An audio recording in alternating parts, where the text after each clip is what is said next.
Je suis installateur de pompes à chaleur, électricien de métier et j'utilise effectivement des matériaux de qualité pour faire mes installations et des audits aussi énergétiques, d'où l'intérêt d'une petite caméra. Nous sommes dans un local où avant il y avait donc un chauffe-eau qui était pour la production d'eau chaude en adéquation avec la chaudière fuel que nous avons démontée. À la place, nous avons mis un ballon thermodynamique et donc on peut se servir de la caméra pour effectivement prendre une température d'eau chaude sanitaire. Donc je pointe mon petit pointeur laser avec ma caméra et je prends une température. Ça nous donne une petite indication.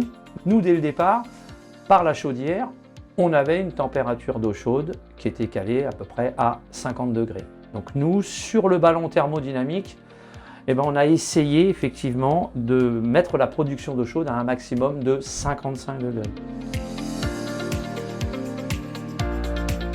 Là, nous sommes devant effectivement une installation de climatisation réversible, ce que l'on appelle PAC RR, qui est composé d'une unité murale, d'une télécommande bien sûr, et d'une unité extérieure. Le principe encore pour pouvoir utiliser cette caméra, on va ouvrir effectivement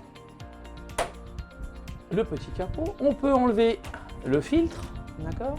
Et en pointant avec la caméra, on peut regarder tous l'évaporateur est à une certaine température et c'est homogène. L'usage de cette petite caméra nous permet aussi d'avoir la température de soufflage. Vous voyez, quand je pointe mon laser, j'ai un soufflage à 39 degrés 1. Les températures de soufflage sont très importantes pour bien déterminer à ce que notre machine à l'extérieur soit bien chargé en fluide frigorigène. Nous avons une charge constructeur et effectivement, suivant les distances que nous avons entre l'unité extérieure et l'unité intérieure, nous sommes obligés de faire un contrôle. Donc, ce que l'on peut faire aussi, comme je vous ai dit, les températures de soufflage sur les unités intérieures tout à l'heure, nous pouvons aussi ici regarder les températures en pointant, toujours pareil.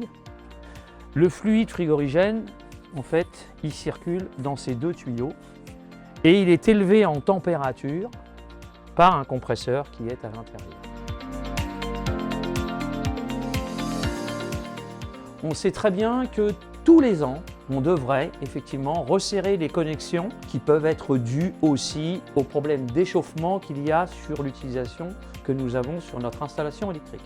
Donc moi je me sers de la caméra aussi pareil pour pointer notre pointeur laser sur les disjoncteurs pour avoir une indication si effectivement il y aurait des échauffements sur effectivement le tableau électrique. Cette caméra qui est pour moi très pratique, un rapport pratiquement qualité-prix pour moi imbattable avec toutes les recherches que j'ai faites. Effectivement, je ne vois pas l'utilité d'aller dépenser des sommes très folles et là, c'est vraiment le produit idéal.